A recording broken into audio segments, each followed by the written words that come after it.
cash. The owners of Alton Towers are fined £5 million after the disaster on the Smiler ride. And what happens the day after a bomb in Aleppo as they pull bodies and memories from the rubble?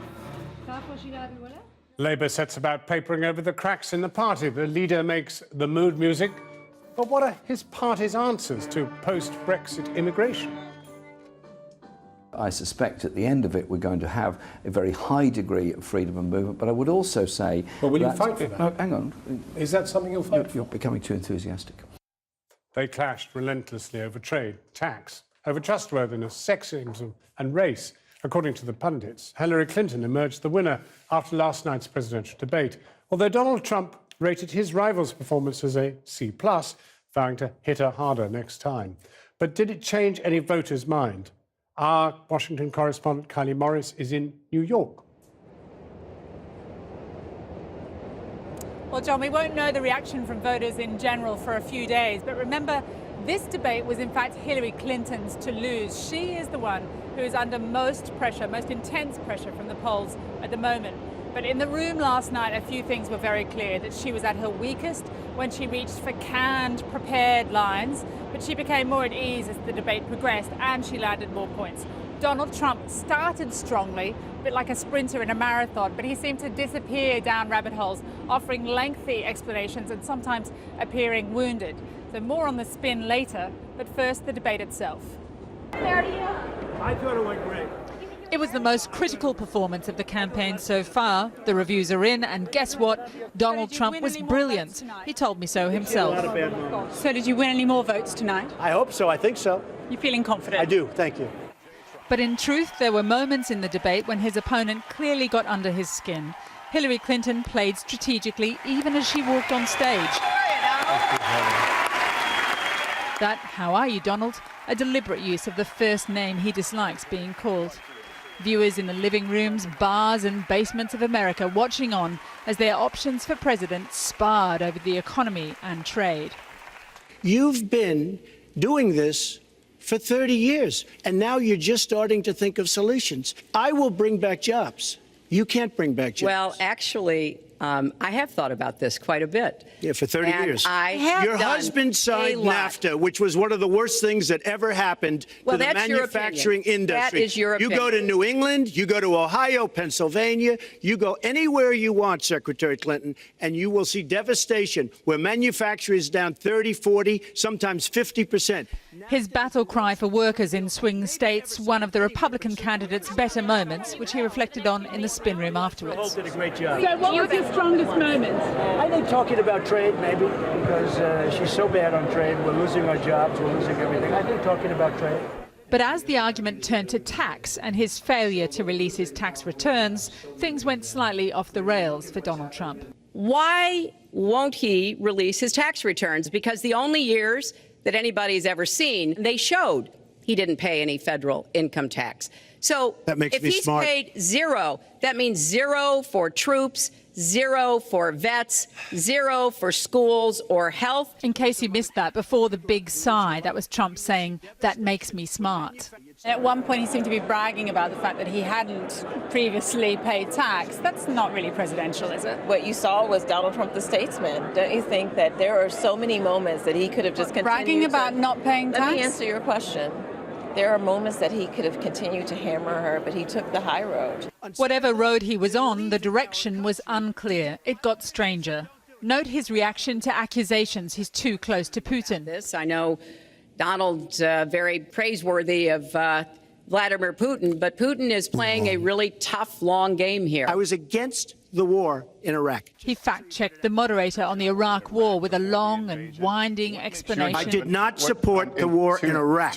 And then there was his defense of birtherism, the campaign he began to suggest Barack Obama wasn't born in America. I got him to give the birth certificate, so I'm satisfied with it. We're talking about racial healing in this segment.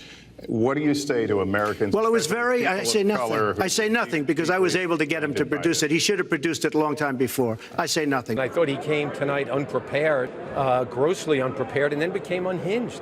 I mean, he was just going off the rails, it seemed, every other question. There were moments when he appeared rattled on stage tonight. There are real questions to answer about whether or not he proved tonight that he has the temperament to be president. Well, I have much better judgment than she does. There's no question about that. I also have a much better temperament than she has. I think my strongest asset, maybe by far, is my temperament. I have a winning temperament. I know how to win. Secretary Clinton. Woo! Okay. The moment brought a shoulder shimmy from the Democratic candidate, relieved perhaps that she'd forced her opponent to defend an attribute he'd failed to display. Then it was Hillary Clinton's turn for the high road. But this is a man who has called women pigs, slobs, and dogs. He called this woman Miss Piggy. Then he called her Miss Housekeeping because she was Latina. I was going to say something extremely rough to Hillary, to her family, and I said to myself, I can't do it. I just can't do it. Well, he didn't on stage, but off stage, the references to Bill Clinton's infidelities flowed like wine. I'm very glad that I didn't mention, because Chelsea was in the room, indiscretions by Bill. I didn't think it would be appropriate to do. The debate featured no knockout punch, but the television pro was bettered on the night, cast as the apprentice himself by a woman of political experience. Well, it seems most voters took away the message they wanted to hear from last night's debate, but was anyone's mind actually changed? Inigo Gilmore was out and about in Charlotte, North Carolina last night to see what voters made of the Trump versus Clinton clash. At a grill house in downtown Charlotte, we joined a group of Republican supporters to watch the presidential debate. Fortified by nachos, chicken wings, and lashings of ale, like their hero, they came out swinging. They have to be blamed for everything that's ever happened. Why not?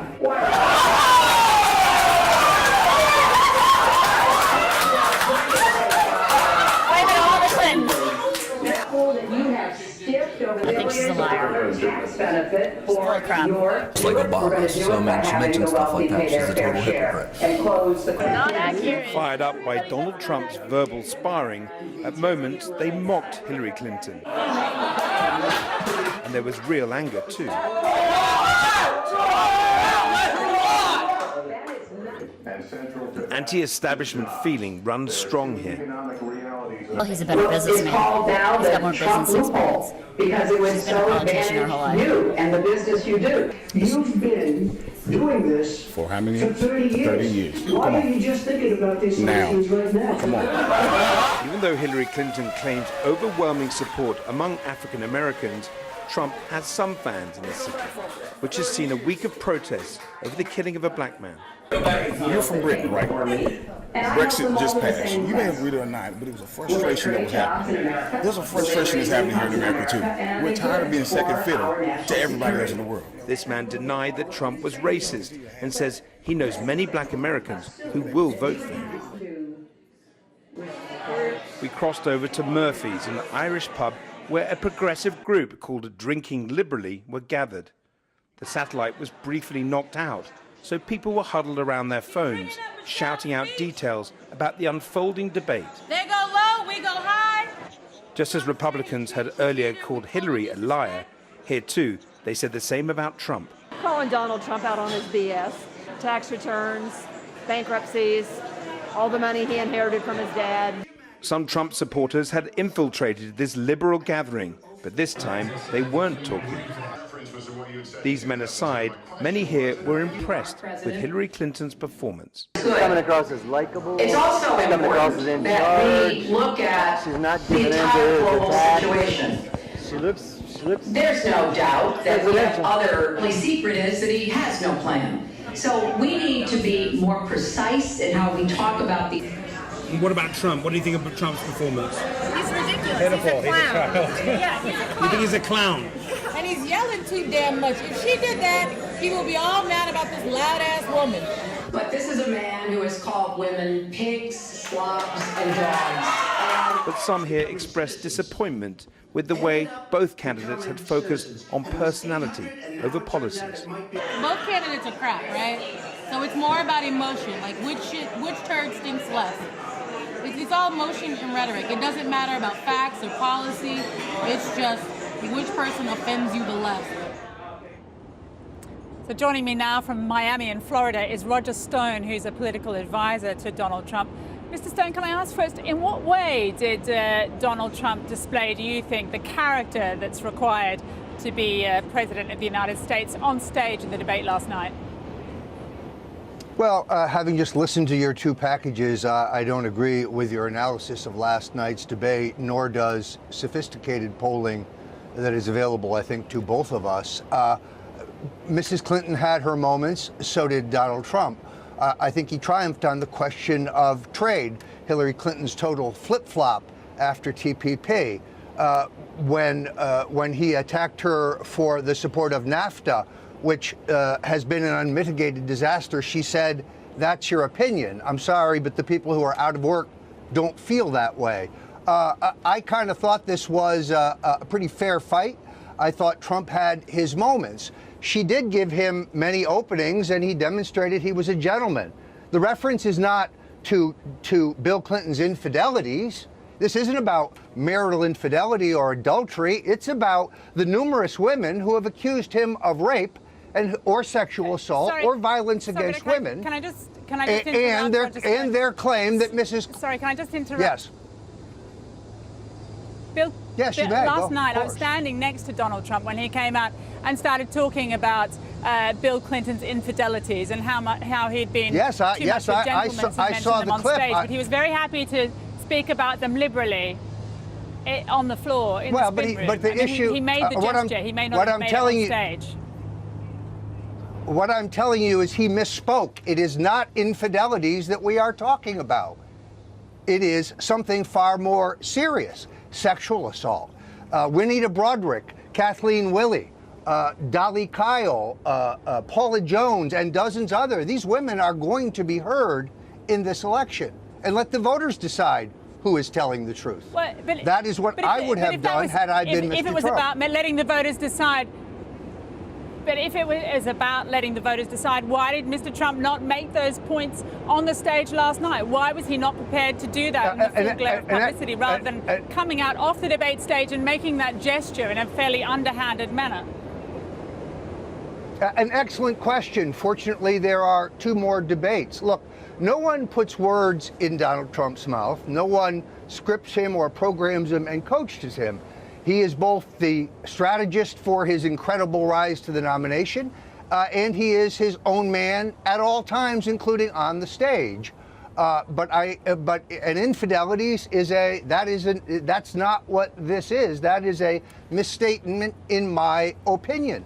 But he didn't talk about. I mean, Mr. Stone, sorry, you say that you didn't appreciate our assessment of what happened last night, but just looking at local newspapers in Arizona, the Arizona Central is saying, our view, Clinton takes down a national bully. The Des Moines Register prepared Hillary Clinton clobbers Donald Trump in the debate. Cleveland, round one, goes to Hillary Clinton. So generally speaking, there seems to be a perception that although, as you said, many people concede that he did well on trade, he did well at the beginning, he seemed to become distracted. Had he not prepared enough on the questions that he should have expected on Iraq, for example, or on birtherism? With all due respect, you cite a bunch of liberal-leaning newspapers of the old media. BBC, NBC, ABC, you folks, the New York Times, the Washington Post, you no longer have a monopoly on information. The New York Post, a startling win by Trump. The Richmond Times-Dispatch. These are newspapers so only the swing state only voters. The polls. These are no, only the polls. That swing state voters are reading today, sir. No, they're the newspapers that used to move huge amounts of votes when they had a monopoly. Are they influential? Yes. But there are conservative newspapers who said that Trump scored a victory. So the view is not monolithic. What's important, of course, is what the voters think. The voters who are reading these newspapers, the voters who watched the debate, the voters who are getting their news online. Now 50% of voters, not in broadcast, not in cable, but not in the newspaper, but online. It's a new day in political America. Is it, Mr. Stone, just finally, is he going to turn up for the next debate? I think so. Hillary Clinton, I think, gave him a number of openings that he didn't take. There was no discussion of the corruption of the Clinton Foundation. and so on. Thank you so much. Many thanks. Sorry, but we have to leave it there. Thank you. That's all fine. from here in New York. Now it's back to the studio in London. Kylie, thanks from New York. Krishna. So, being chucked out of the Euros by Iceland wasn't England's low point, it turns out. After just one match in charge, manager Sam Allardyce's future is now on the line, as the FA meets in emergency session to decide his fate. It follows comments he apparently made to undercover reporters, saying it was not a problem to get round FA rules which prevent parties owning players' economic rights. Our sports correspondent, Kamian Zerum, is at Wembley. Good evening, Christian. Well, as if football's reputation could get any more troubled. As you say, the England manager, Sam Allardyce, stands accused of taking business meetings with a group of individuals who appeared to suggest trying to bend the rules that are meant to protect the game, are meant to maintain its integrity. And there are unconfirmed reports of the last few minutes that Sam Allardyce has offered to resign. He's been in the job for just over a smidge over 2 months, just 67 days. Of course, we've grown used to questions around the integrity of the global game, of UEFA, of FIFA. But this is the domestic game. And as I stand here at Wembley, the home of the FA, the reputation of the England manager. Behind the scenes in the big bucks world of modern football, and it doesn't look good. The key figure in the English game, already earning $3 million a year, apparently talking to men he barely knows about potentially earning more money. But it would mean breaking rules intended to stop exploitation, the third-party ownership of players. Third-party ownership problem. It's not a problem. Not a problem, says Sam Allardyce. What he didn't know, his business contacts were undercover reporters. Yeah, I mean there are ways around that, as I understand it, or ways through that.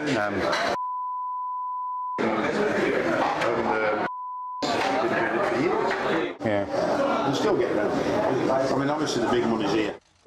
In the job only since July, one of the only English managers up to the grade, but previously the subject of a panorama investigation into alleged bribes, which he's always denied. At stake, the FA's reputation, as well as the manager known as Big Sam. It all leaves the FA in a tight spot. What do? Sack their newly appointed manager when it's not yet cut and dried that any rules have been broken? Or do they keep him and potentially look weak? The most serious allegation that Allardyce was prepared to advise on what's known as third-party ownership, banned last year by FIFA, but way back in 2008 by the FA. What they would be better doing is making sure they've got the ownership and the agent. So they own the agent works for them as well. Because then the agent, if he gets sold on again, the agent will get more money if he gets sold on again. And you get a percentage of the player's agent's fee that the agent pays to you, the company, because he's done that new deal at that club again, or they sell him on, and you're not getting a part of transfer fee anymore, because you can't do that, but because the size of the contracts now, the contract will be worth 30-40 million at 10%. Yeah, I understand. And you've done a deal with the agent where you get 5% of the agent's fee, which is massive for doing about 2 hours work like me. The worry for third-party ownership is the younger players with parents being influenced by individuals and companies to give away the economic rights. What the authorities are trying to do is to make sure that players have the right to go to whichever club they want to and have an input into their own careers, and that the decision isn't made by a third party who own the economic rights. So, after the collapse of the FIFA hierarchy, now questions are being asked of the domestic game. The real nub of this story is precisely that there's a senior figure in English football saying there are rules, but we can help you find your way around them. And they're actually pretty important rules, which is why the FA put them in place in the first place. They were also put into place by the FA, I think, first of all, and it was trying to take a bit of the moral high ground in world football. And if it doesn't act pretty firmly on these allegations, then it will lose that moral high ground. What next, then? Did Sam Allardyce break the FA's own code of conduct? In his defence, he made it plain, with the aid of an awkwardly placed napkin, that as the discussion went on, he wasn't comfortable. If he's recommending the club, if he says they've got this... No, I haven't heard that. No, you're right. You haven't heard that, you big man. Yeah. The England team's performance and that of their fans in the summer plumbed new depths. The new manager's first task was to rehabilitate them. Sam Allardyce has yet to comment. Kamian Zeram reporting. We let people down with devastating consequences. Merlin Entertainments admitted today as they were fined £5 million over the Alton Towers roller coaster crash, which left 5 people seriously hurt. The company said it had breached health and safety rules over the accident on the Smiler ride in June last year, as the judge called it needless and avoidable. One of those injured told this programme she's still waiting for financial help with her medical bills, as our Home Affairs correspondent Dr. Sony reports. As they emerged from court, they said they felt that the result represented symbolic closure. 16 victims, including Leah Washington and Vicky Bouch, both of whom needed leg amputations. The court have imposed what we believe is a record fine for the industry. But of course, money alone will never replace limbs nor heal these psychological scars. The accident was described in court as a catastrophic failure which could easily have been avoided. Merlin Attractions, which last year made a profit of nearly £300 million, was fined £5 million after admitting health and safety breaches. The company originally claimed the crash was caused by human error, but investigators found the fault lay with the employer, not individuals. It happened on June the 2nd last year. I was really looking forward to it, girlies' day out, and that's how we went. And I was excited, I was just like a teenager. Chanda Chauhan was on the Smiler ride with her 2 daughters. As they boarded their carriage, staff hadn't noticed that an empty carriage was stuck ahead of them. In fact, the staff had never read nor seen the ride's operating instructions. This footage shows the moment of impact, described as having the same force as a car crash at 90 miles per hour. Oh my God! That come round full speed into the back of that one. We managed to hold each other's hands, and that's the only comfort we had because we couldn't see each other. I could feel the wind, the gusts of wind going on our faces, I could smell the air. We could hear groans, we could hear screaming, we could hear eerie silence. It was totally surreal. It was just like, am I really here, or am I actually watching a horror movie? We saw the raw footage. That raw footage is in my head every day. Ms. Chauhan said today's fine was disappointing, given that she claims she's still waiting for the company to pay for her medical and psychiatric treatment. Merlin told us they are trying to make the compensation process as quick as possible. Is that Alton Towers and indeed the wider Merlin Group are not emotionless corporate entities. They're made up of human beings who care passionately about what they do. Mr. Varney, who is in line for a £1.4 million share bonus, insisted lessons have been learned. Meanwhile, the Smiler ride reopened in March. Earlier this month, the ride was briefly closed again after passengers reported a piece of falling debris. No one was hurt. The thought of people just going on the rides for thrills makes me sick. It's not a thrill. Darshna Soni, Channel 4 News at Stafford Crown Court. Now, the Labour Party has not been smashed up. Jeremy Corbyn insisted today, promising he would appoint a very effective front-bench team next week. This afternoon, the party's conference in Liverpool was brought to its feet by the Deputy Leader, Tom Watson. But he had a tough message for the delegates, telling them that capitalism was not the enemy and the Labour Party was not anti-business or anti-success. Our political editor, Gary Gibbon, is there. Gary, how did it go down in the hall? Well, depends which wing of the Labour Party you were talking to. There are very much two parties at this gathering. One Labour MP last night said it was a bit like a divorced couple forced to live under the same roof. But there was a sense amongst the right of the party that there was a bit of a spring in their step at the end of today, because they felt that speech and the one that preceded it earlier from Sadiq Khan, the Mayor of London, was very much putting their side of the argument, a bit of a fight back. Sadiq Khan wasn't very heavily disguised, was making a bit of a pitch against Jeremy Corbyn's entire approach to winning elections. And when he came on, the deputy leader, Tom Watson, who of course has his own mandate, and so he's a pretty sort of tricky customer for the leader to deal with, and there's real sort of frisson there. He came in, very adrenaline-packed speech, and he attacked those people in the Labour Party who attack Labour's past winning leaders. And this is a section of Tom Watson's speech. I don't know why we've been focusing on what was wrong with the Blair and Brown governments for the last 6 years. But trashing our record is not the way to enhance our brand. We won't win elections like that, and we need to win elections.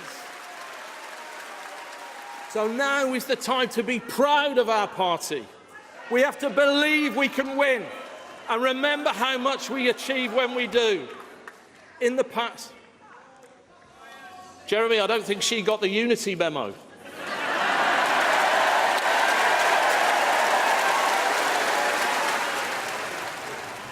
Well, a lot of people clapped that, but not, as you can see, Jeremy Corbyn, who decided to stroke his beard instead. Maybe he had more sympathy with the heckler, who I understand had shouted out, "What about Chilcot?" as in the Iraq inquiry. So, I mean, let's be realistic. Is peace breaking out in the party? Well, Jeremy Corbyn will hope to get that tomorrow when he talks about how there could be an early election. He's going to reshuffle the team, bring back some people who walked out when they walked out in opposition to him and took part in a no-confidence vote. But the truth is, I don't think we're going to be talking about peace. Even if he gets some names back, we're talking about, at the very best, a temporary armed truce. Gary Gibbon in Liverpool. Well, delegates were united about one thing today. They're not in favour of Theresa May's plans to open more grammar schools. But in real life, do Labour politicians practice what they preach? Our political correspondent Michael Crick has been tracking down senior party figures who've chosen selective schools for their children. So maths comes out of music. Didn't know Jeremy Corbyn could play the violin? Oh dear, he can't. Still, the Labour leader does have his party in harmony in opposing grammar schools. Yet Corbyn's right-hand man, Seamus Milne, sent his children to grammar schools in Kingston. And Foreign Affairs spokesman Emily Thornberry sent her children to a selective school. All parents would do the same thing, which is to maximise the chances of their kids and to use whatever opportunities there are for their children to do well. And that is what parents think, and that's what parents will do. And I am representative of parents. You've sent your children Wait a minute. And I'm also a politician, and what my duty as a politician is to make sure that there are good schools for all kids. So there are two Emily Thornberrys out there? No, there are not two Emily Thornberrys. I'm a mother, and I'm a politician, and as a mother I will do the best I can for my kids, and as a politician I will do the best I can for all kids. Diane Abbott's son went to a private selective school. Of course I'm backing Labour's campaign on grammar schools. Well, I mean, you got a bit of a cheek when you sent your own son to a selective private school. That was 14 years ago. If I had... You do the same now? No, because under Labour Party rule, millions were spent on schools in Hackney, and I'll be proud to send him to one of our many excellent academies which now exist. Lord Faulkner, who may rejoin Labour's front bench soon, sent his children to private schools too. Bit difficult for you, isn't it? You've sent your own children to not to a grammar school. Not to a grammar school. Private selective schools. Well, I mean, that's why you weren't ever a Labour MP. Indeed. And new Labour peer Shami Chakrabarti, also tipped for a big party job, is reported to have taken her son to the entrance exam at Eton. Is that right? Did he get in? You've been on the internet too much of late. Is that correct? What kind of school does your son go to? Is it a selective school? In this afternoon's education debate, Angela Rayner rallied delegates on the issue and even got applause for a man called Blair. Tony Blair talked about education, education, education. Theresa May wants segregation, segregation, segregation. grammar schools is not the answer for any child, even the gifted and talented. So we need to make sure we've got a policy that affects all children. We know that early years is the answer to that, and that's why our policy announcement today, it will help everybody across the country, not just a select few. So you'll be telling Mr Milne that, will you? I'll be telling everybody Shami that. Chakrabarti I'll and Lord tell anybody that needs to know that. And Emily Don't waste your Thornbury money. and Don't waste Diane your money. Abbott. Don't waste your money. We need a fully comprehensive, good state system, and that will help every single child. Education, not segregation. A slogan which unites Labour in words, if not always deeds. Well, earlier I spoke to Jeremy Corbyn in Liverpool. I began by asking him whether the last year had been a waste thanks to the distraction of his party's internal divisions. Oh, not wasted at all. We changed the party's economic policy and direction, defeated the Tories on working tax credits, forced academisation, prison contracts with Saudi Arabia. And lost the support of 80% of your MPs. The MPs are all coming back. We're all getting on fine. How are you going to reach out to them? Reach out by talking to them all, reach out by restructuring the shadow cabinet and the shadow positions, and ask them to remember that we now have 500,000 members who want to be heard and want to be participants in our party. They're not a threat, they're absolutely an asset with the biggest political party we've ever been. But they too have been democratically elected. Yes. So there's a democratic voice to be heard. We've all been democratically elected, and I think we should be very happy about that. But you'll listen to their democratic base too. I listen to the democracy of our movement and our party, and of course I want our MPs to come on board. And if you were in conference today, you'd have heard a succession of speeches saying more or less the same thing about the need for people to get together. Do you get any sense that they're coming back? Yes, of course I do. I understand MPs' concerns. I understand those that sadly decided to resign from the shadow cabinet. I've made no personal criticisms or attacks on anybody. It's not my style of doing things, and I reach out because I want the best team we can get to take the fight to the Tories and for the election whenever it should come. We've seen a party that believes in Europe and enjoyed European membership do a very poor job of fighting to keep Britain in Europe. Nonsense. 2/3 of Labour supporters supported a Remain position. But you personally fought a far more vigorous campaign to remain leader than you ever did in trying to keep Britain in Europe. I fought the local election campaign, and then I fought the referendum campaign, travelling all over the country and making the point that we had to remain in Europe and reform Europe, because there are and were concerns about Europe enforcing privatisation on British services. There were concerns about the effects of the free market. But there were also... But be candid, you were a Betty both ways on Europe. You didn't really mind if we fell out, and you didn't really mind if we were in. That is unfair. I had very legitimate criticisms of the free market agenda of Europe, which is something that... Sure, but you changed that from inside. I mean, the problem surely is when you're saying to people, do you want to be in or do you want to be out? Saying, well, you know, I don't much like what there is there, I'd like to change it, that doesn't really send a message, when you does it? talk to a lot of people around this country, they said, yeah, we will stay in Europe.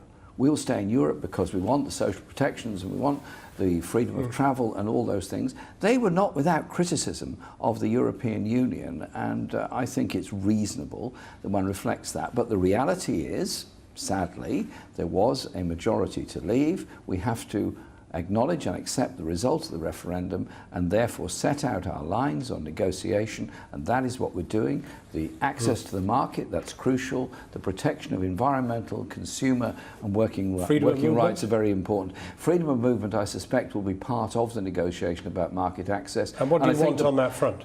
I want British people in Europe to feel secure. I want European people living in Britain to feel secure.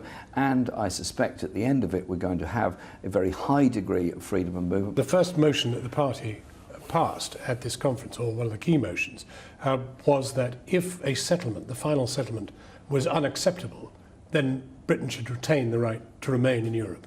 Do you agree with that? That is a position that's been put. Do you agree with it? I think we have to. I think we have to consider that in the negotiations and at the end of the negotiations. I would want the results of the negotiations to be put to a wide consultation within the Labour movement. To the country? Let's General election, take it to the referendum? party first. I think the issue will probably come up in a general election if it's in 2020. Clearly, if the general election is sooner, then there's a huge big issue that will be debated in a different way. We obviously hope the election is sooner. Now, one thing everybody knows about you is that you have never supported nuclear weapons and that you oppose the retention of Trident. And yet the idea of turning over the party's commitment to keeping Trident has been dropped. We have a defence review going on that Emily Thornberry begun. Clive Lewis is going to continue that defence review, and we're going to be fully supportive and involved in the UN Banned Nuclear Weapons Convention. The Banned Convention means that all countries in the world, including those that have nuclear weapons but are not members of the Non-Proliferation Treaty, namely India, Pakistan, North Korea and Israel, can be involved in that. I think that is an important way forward. But nevertheless, you, an anti-nuclear campaigner, are leading a pro-nuclear party. That is a fact. I have no sympathy whatsoever with nuclear weapons. That is very well known. That's been my life. And I will continue that. And I will continue that debate and that discussion. And I recognise that I have to lead this party in a direction that will bring about a nuclear-free world. How did you feel when you discovered that 3/4 of your parliamentary party had deserted you? I mean, that's a pretty bad moment, isn't it? Did you feel like resigning? No, absolutely not. Can't you recognise that 1/3 people voted for me to be the leader of the party? 200,000 or slightly less voted for Owen Smith. But your status in the polls... 600,000 people took part in a democratic exercise. But this party is not about to be elected to Parliament. Biggest ever democratic exercise in a political party. And you listen to what's going on in conference, on the NHS, on the economy, on housing, on schools, taking it to the Tories. It's a party that actually is much more united than any of you or your colleagues ever give us credit for. Jeremy Corbyn, thank you for talking to us. Thank you. An investigation from Médecins Sans Frontières says airstrikes by the Saudi-led coalition on 2 medical facilities in Yemen violated international law. 20 people were killed, including a doctor from Médecins Sans Frontières, forcing the group to withdraw from parts of the country. A peace deal bringing an end to Colombia's 52-year-old civil war has been signed at a ceremony in Cartagena. Using a pen made from a bullet, FARC rebels and the Colombian government signed the accord in the presence of world leaders. The group, which was founded as a Marxist revolutionary movement, agreed to lay down their arms and ask the country for forgiveness. There is no political solution, just the battlefield. This, the warning from Syria's key allies, as reports claim armed forces are massing around the besieged city of Aleppo. The World Health Organization has appealed to both sides to allow those desperately needing medical help safe passage out of the rebel-held east. 250,000 people are trapped there, while just 35 doctors remain. Here's our chief correspondent, Alex Thompson. Backed by the relentless airstrikes, several sources are confirming tonight that Syrian government ground forces have attacked into rebel-held East Aleppo from the north and the south today. The White Helmets civil defence rescue teams on the streets of the east of the city, the rebel-held area, to rescue those caught in the airstrikes and shell fire, as they do night and day. And civilians, 250,000 of them, caught up in the wider effects of warfare and siege in East Aleppo. I don't know what to say. Our hearts are full of fear. May God hold the tyrants accountable. My eldest son is 6 years old. I wish for security for our country, just like we had it before, to be able to move freely. What's at stake is huge. If government forces with Russian support take these streets, Syria's biggest city falls. And the West's dream of toppling President Assad will be over. But taking this vast urban warren will need thousands of soldiers. More likely, Assad's forces will simply pound it into submission from afar, as they did in Homs and parts of Damascus, and as their Russian allies did in Grozny. But civilians in government-held West Aleppo are also being attacked, seemingly indiscriminately, by rebels from the east. This was the Hamdaniya district today, filmed by Russian state television. Gunmen fire at us regularly. We live like we are in a tinderbox and pray every day that the Syrian army holds the line. Although pro-government civilians face the terror of bullets, mortars and shells, in the rebel-held east they face the might of the Russian and Syrian Air Force. Incendiary bombs, bunker-busting munitions and barrel bombs, as well as shells, mortars and bullets. But what is life like in eastern Aleppo as and after the bombs rain down? We've obtained footage from inside the besieged rebel side of the city as the residents of one suburb emerge into the light after a night of bombing. East Aleppo, Sunday, the morning after the Russian Air Force bombed the neighbourhood of Al-Fados. The water supply is destroyed. Thousands of people are cut off in 90-degree heat. But the boys are loving it. And a pool party unlike any other has started.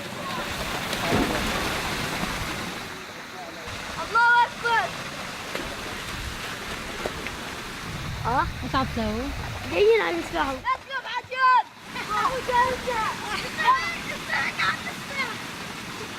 Bomb craters and broken pipes have been transformed into an ad hoc swimming pool.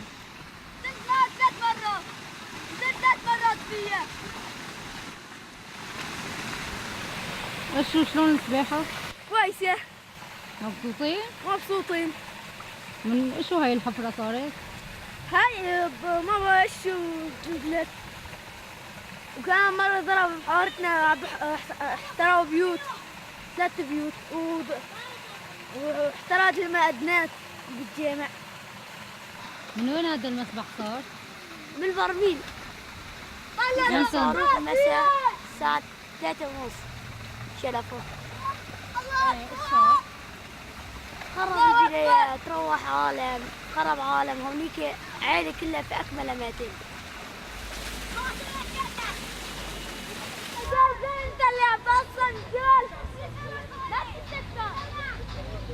For a moment, they can pretend they're at a water park instead of a war zone. A few yards away, a woman's cries of grief.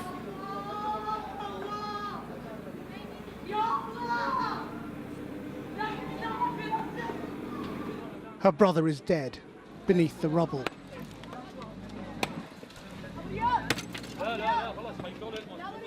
Up above, her son looks down on where he used to live. انتوا وين بيتكم؟ تمشي لقدام شوي. على وسط الحارة. طيب. بيتكم انضرب شيء؟ مليان. ايمت كانت ضربة بيتكم؟ عم بيحب الساعة 2 بالليل. حدا صار له شيء؟ في 7 لهلا ما طلعوا. Perhaps he doesn't realise it's his family, or perhaps he's in shock. But his uncle knows, and it's all too much.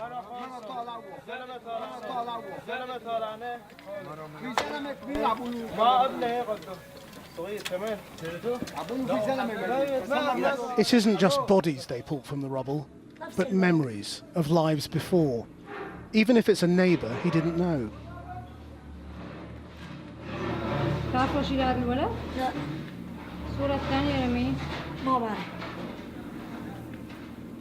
This is how it is in Aleppo the day after a bomb.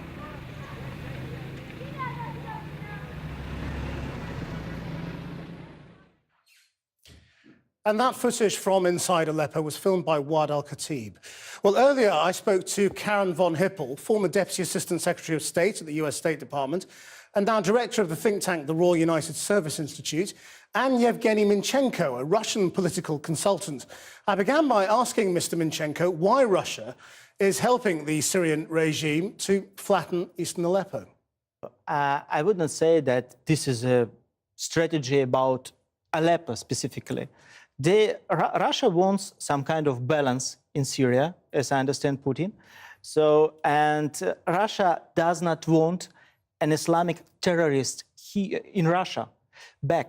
So, you know, now we have a war on terror in Russia as well. You presume that they were killed child in Aleppo and they were killed by Syrian army. I don't any evidence about that. I don't know about that. Do you think this makes sense as a strategy at all from a Russian perspective? I'm not sure what Russia is trying to achieve. I'm not sure they'll be able to end the war. They've been supportive of the regime the whole time.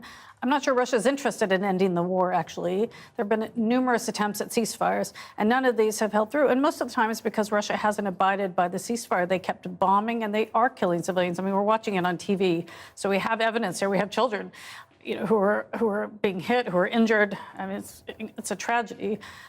Some people even say that there are more civilians killed by Russia than have been killed by ISIL. So what do you think is the Russian strategy then? I think they like chaos. That they want Assad to win, effectively? They certainly want Assad to win. They want to protect their interests in the region, and Assad is seen as a partner. But I think they also don't mind the chaos in Syria, just as they don't mind chaos in Europe. It's very complicated. Russia is trying to help its ally, Assad. And of course, Russia is not going to kill any child. And I think that... What do you mean by that? You mean they're not going to do it deliberately? They're not going to target civilians deliberately? Or... Excuse me, I don't see any evidence of that. And I... Do you not watch television? Do you not see the pictures? I mean... I see television every day. I watch television every day. Also, I work in public relations industry, and I do know how people can spin any facts. And unfortunately, it's not... Do you think it's all made up?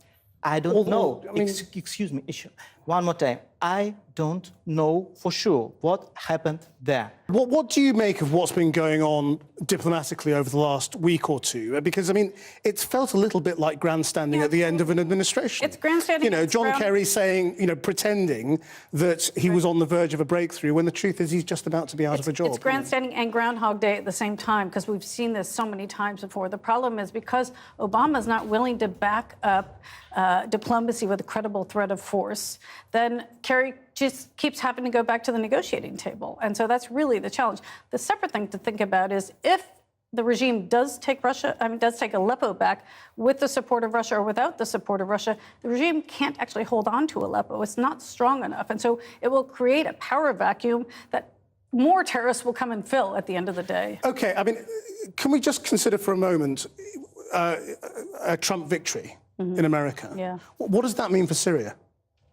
Yeah, that's a good question. It's really hard to tell what he would do. It really is hard to tell. I mean, he's at the moment being much more supportive of Russia, certainly than Obama has in public, and Hillary Clinton would. I don't think Russia's the enemy. I mean, everyone would like to work with Russia, and Kerry has been trying very hard to work with Russia. And so it's a question of how do we make sure that the interests of the U.S., the interests of the Syrians, and the interests of the Russia can come together.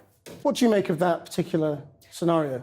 So I guess that if we believe in Trump's words, so he wants to have a more positive relationship with Russia. So, and that's good. But more positive relationship with Russia basing on American national interests. And I think it's important as well. I guess we have only one outcome. We have to negotiate, and it's difficult. And so, of course, it's Groundhog Day. But unfortunately, we have only negotiations as a way to solve this very difficult, very tragic problem. Thank you very much indeed, both of you. Thank you. That's great. Some breaking news. England does not have a football manager. Sam Allardyce has left by, inverted commas, mutual consent. The statement from the Football Association, his behaviour was inappropriate. After the break, the artist formerly known for his prints, we speak to Yinka Shonibare about his new show and The Wall Fell Away. Is the world surrounding itself with new barriers?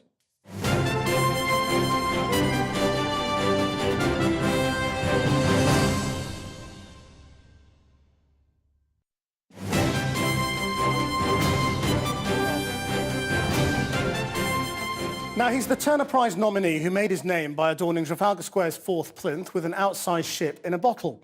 Yinka Shonibare, born in London and raised in Nigeria, has a new show which opens tomorrow. I went to see him earlier and began by asking him why he's named it And the Wall Fell Away, when all over the world, so many walls are going up. As a society, we shouldn't really be building walls at all. We should, in fact, be taking them down.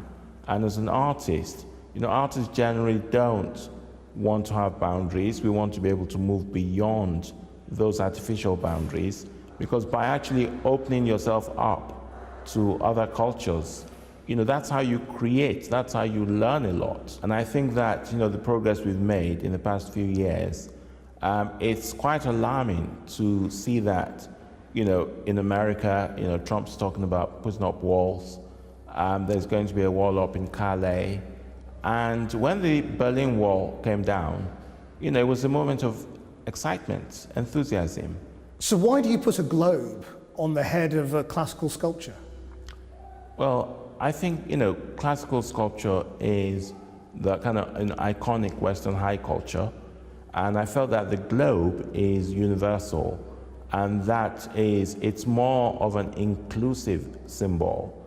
And so that's why I've done that. And why the colours and the patterns?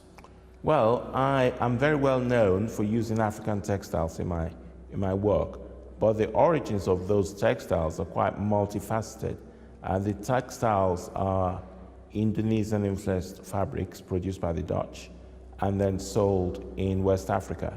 And I like the fact that, you know, something that has its origin in one culture is actually better known in another culture. So do you dislike cultural identity? Well, you know, there is such a thing as geographical identity, but I think that cultural identity can be hybrid. You know, I have no understanding of people who think that you always have to do the one thing. You know, imagine you thought, okay, you know, I'm English, I'm only ever going to eat English food and drive English cars. I mean, you would live in a very strange place, because why not enjoy what the world has to offer you? And that does not mean that somehow you've lost your Englishness or your Britishness just because you have an open mind. How have you felt about Britain and being in Britain since the referendum? We've made so much progress in Britain. You know, in the last sort of 50 years or so, it's become completely unacceptable to be racist. But since Brexit, you know, people have been openly racist, people have been attacked in the streets, and I think it's essentially un-British. You've taken Da Vinci's Perfect Man. Yes. And superimposed an African woman? This symbol is traditionally white male, and I wanted to actually turn that around and confuse the issue a bit by creating this ambivalent figure. Opening ourselves up to other cultures doesn't seem to be the dominant ideology at the moment, does it? Well, you know, I think it's rather odd. I mean, imagine the world civilizations without the influence of other cultures. I mean, imagine Britain without Rome. You know, imagine Rome without Greece. You couldn't imagine it, could you? You know, so you do have to build from what you've learned from other people. And that's been the essence of human civilization throughout history. Thank you very much. Okay, thank you. Yinka Shonibari, lighting Christian's fire. That's all we've got time for. Back tomorrow, 7 o'clock. That's Channel 4 News. Good evening. Bye-bye.